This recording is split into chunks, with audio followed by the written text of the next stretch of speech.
So I just finished a fantastic book by the theoretical physicist Brian Greene.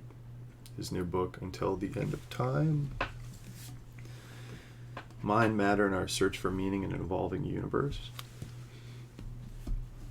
Brian Greene does a lot of things that are incredible in this book. First of all, bringing together a massive story of assembled physicalist questions according to which we are to further our understanding, within which we can understand the tensions that are present in the physicalist account of the universe. And Brian Greene provides a massive literature and a massive coherent framing of the problems present for the current physicalist paradigm.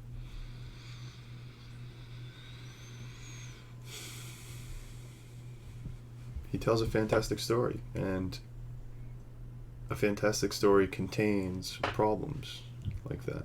You know, it's a massive achievement. He speaks, and by that I mean how massive? Well, he speaks of the beginnings of the universe in physical terms, all the way up to potential ends,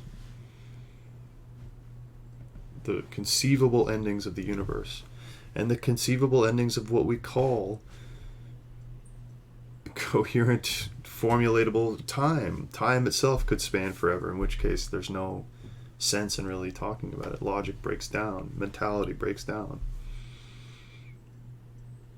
To come up against the eternity is to wholly disappear and to be absorbed into it, in a sense.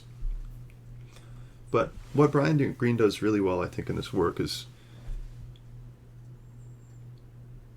he does what most reductionist physicalists don't do, which is he addresses,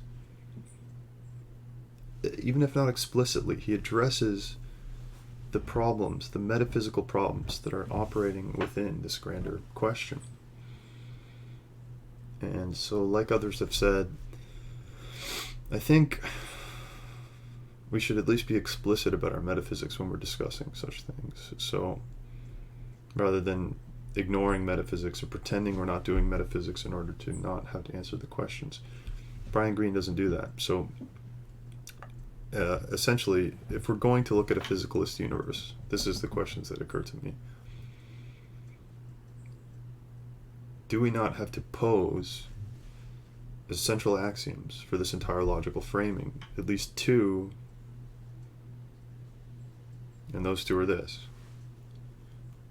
Number one, our embeddedness within the natural order. So in order to discuss the natural order at all, we have to assume our embeddedness within it. And two, our conscious experience of that embeddedness and what that tells us about that embeddedness and what that tells us about the natural order.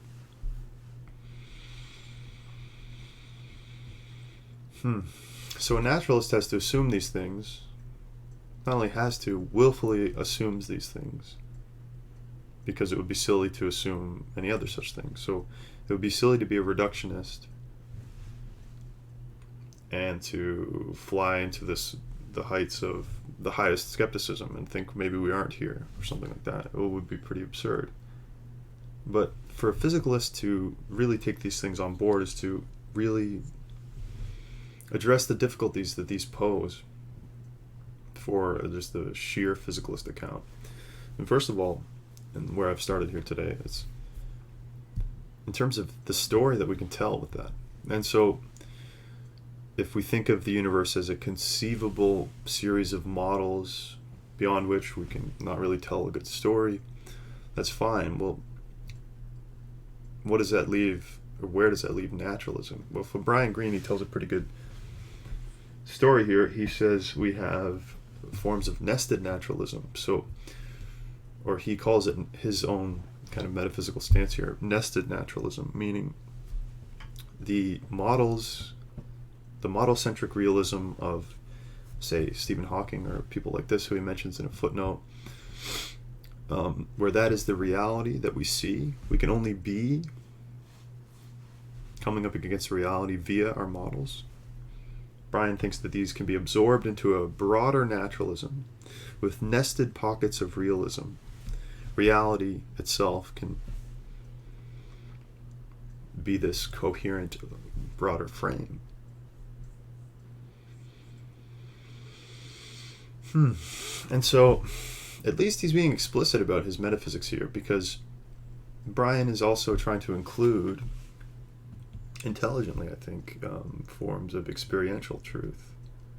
You can't simply say that our embeddedness in experience, conscious experience, and our conscious embeddedness in the natural order of things don't deliver some form of truth. And Brian writes pretty eloquently in a few points of his book about that too, how there are forms of truth that aren't propositional truth, which I think is just such a given.